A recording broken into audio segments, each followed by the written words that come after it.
So imagine an alternate universe where instead of developing into a left winger whilst at Spurs back in 2010, Gareth Bale instead develops into a left wing back, which prior to 2010 was probably the position that you looked at him having the highest potential in. Even though he obviously turned out to be better as a winger, as a left wing back I think he would have been incredible, and I think there's a player on the market that United could get for around £25 million this summer who is very stylistically similar to what Gareth Bale would have looked like as a left wing back. And that player is AC Milan's Theo Hernandez, who has just 1 year left on his contract. But United have also recently been linked with Monaco's Van der Sar, who stylistically reminds me of Dani Alves whilst at Sevilla. And so this summer I think United could use the likely 15 to 20 million pounds that we'll probably get from Alvaro Fernandez's move to Real Madrid, as well as cashing in on Dalot for around 30 million, and also anything we get for Malacia as well, in order to fund moves for both Van der Sar and Theo Hernandez, giving United modern day regens of Dani Alves and Gareth Bale had they both been used as wing backs in a 3-4-3.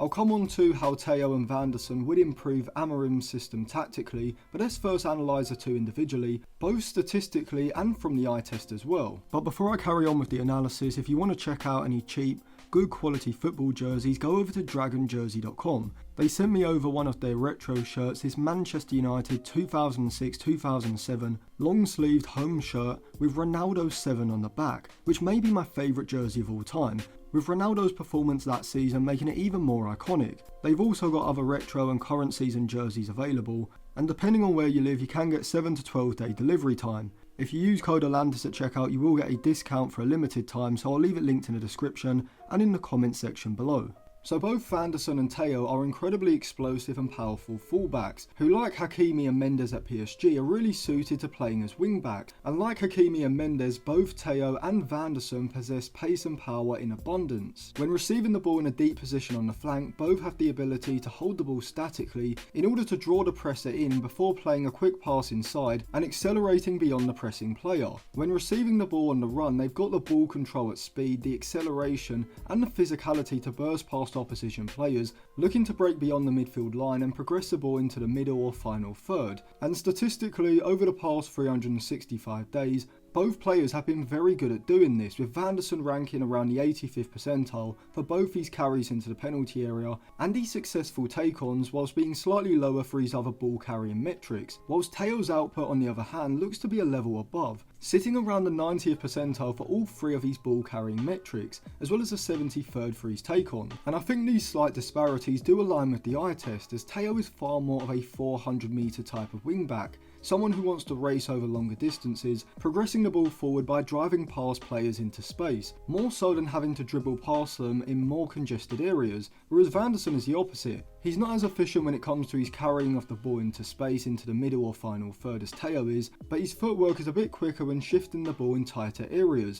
though both players can do either. In terms of progressive passing, both players don't rank as highly as they do for their carrying and take-on metrics, but they still rank above average statistically, though both players are definitely better at progressing the ball when they're running with it at their feet compared with threading incisive passes between the lines. However, just because this isn't their most frequent avenue of ball progression doesn't mean they aren't able to split the midfield line with an incisive pass, with Van der Sar in particular being pretty good at coming in field with the ball and being able to find a forward pass into a player between the lines with his weaker left foot. Also, as the passing metrics show, Theo is far more high volume and accurate with his shorter passes, using quick 1-2s to find his explosive sprints forward, whilst Van der Sar is the opposite, actually being better when it comes to his medium and long passes, as he's a very good switcher of play and has a quality long pass in his locker, likely as good if not better than Dalot's. But the major difference in output between the two comes in the final third and also defensively. See, Theo has the offensive output of a wide attacker, whilst Van der Sar has the output of a very offensive fullback, if that makes sense. I describe Van der Sar as a stylistic mix between Hakimi and Dumfries,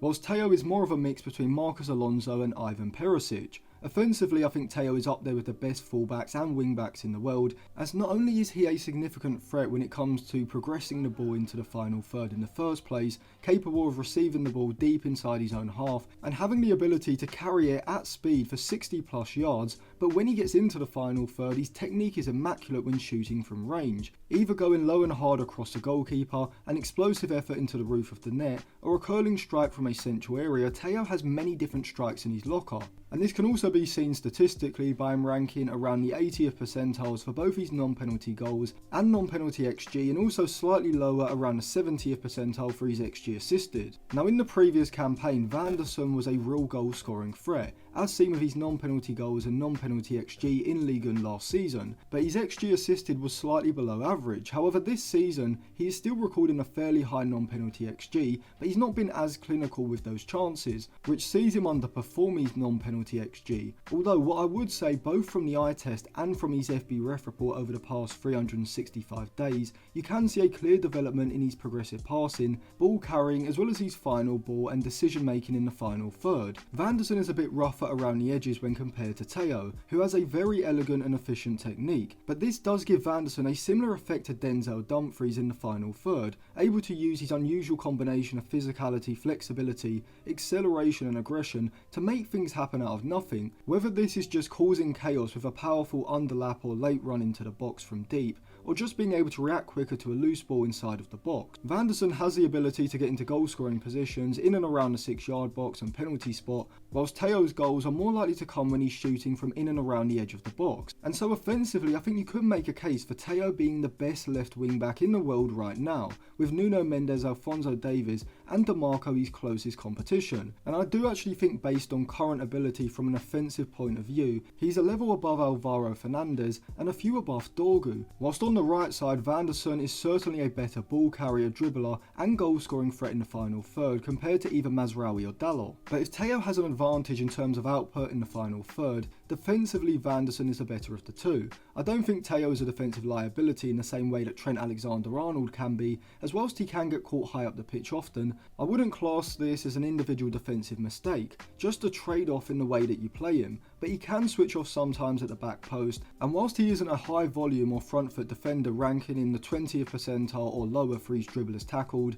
and interceptions metrics in 1v1s and straight races, even if his body positioning or awareness is poor initially, his pace and power does enable him to make frequent recoveries, and so at wing back I don't think his defensive qualities are that big an issue. However, Van der Sar on the other hand excels defensively, being typically South American, an incredibly aggressive front foot defender, ranking in the top 1% of fullbacks across Europe for his tackles and interceptions combined, as well as his tackles in the middle third, whilst also ranking in the low to mid 90th percentiles for his interceptions, dribblers tackled and tackles won, and the 70th percentile for the percentage of dribblers he's tackled as well. Theo's defensive style is more of a passive reactive one, whereas Van der Sar is proactive and front foot, having the ability to read the game as well as the confidence and explosive acceleration to jump in front of an opposition wide player in order to pinch the ball before then driving forward into the open space. And also, when racing back on the recovery, Van der Sar has the acceleration and the speed over longer distances to eat up ground on the player running with the ball, alongside the physicality and slide tackling technique to halt attacks before they get into United's defensive third. But let's now assume that United do use the money from Alvaro Fernandez, Dalot and Malacia to sign Theo for around 25 million, obviously assuming that he recovers from his recent thigh injury of course, and Van der Sar for around £13 million. How do they improve Ruben Amorim's 3-4-3 tactically? Well, in the build-up phase, both players, but especially Theo, are going to be significant ball-carrying weapons, with Theo able to receive the ball in a deeper area on the flanks, hold on to the ball for a second or two to draw the pressing player in, before then looking to exchange a 1-2 with the central midfielder or interior forward on that side, running off the back of his presser, receiving the pass, before then being able to drive forward into the space ahead. And Theo's athleticism and pace means that he can carry the ball forward maybe 50 or 60 yards, making him the perfect player to have when looking to create artificial counterattacks, especially because we know that Ruben Amorim's build-up strategy often looks to work the ball down the flanks in the defensive third, and so having players like Van der Sar and Theo who have this powerful ball carrying ability to take advantage of the space in the middle third is going to be hugely valuable. But you could also look to release the wing backs via more direct means, initially having them sit deep in line with the midfield double pivot and the central centre back on the edge of the box, drawing the opposition's midfield and fullbacks high, before then looking to find the centre forward or one of the interior forwards dropping off into the space created with a direct vertical pass into their chest, feet or head, wherefrom Vanderson and Theo can turn quickly, race ahead of the pressing player on that side, looking to receive a layoff so they can then carry the ball forward down the flank that they're on. In the middle and final thirds, Theo and Vanderson would be exactly the type of wing-backs that the likes of Amad, Bruno and Cunha would need, being able to provide those dynamic overlapping runs, looking to either be released down the outside of the fullback or drag the fullbacks deeper, opening up space for Amad or Cunha to cut inside and get into a shooting or a chance creating position on their stronger foot. However, Theo and Vanderson, if he was willing, could also provide Amorim with the option of being a bit more creative with his possession setup. See, if Amad is starting ahead of Vanderson on the right side, rather than having Amad sitting central in that right-sided half space, he can instead look to drift wide, positioning himself on the outside of the fullback, as I think Amad is far better when he's receiving the ball to feet in wider areas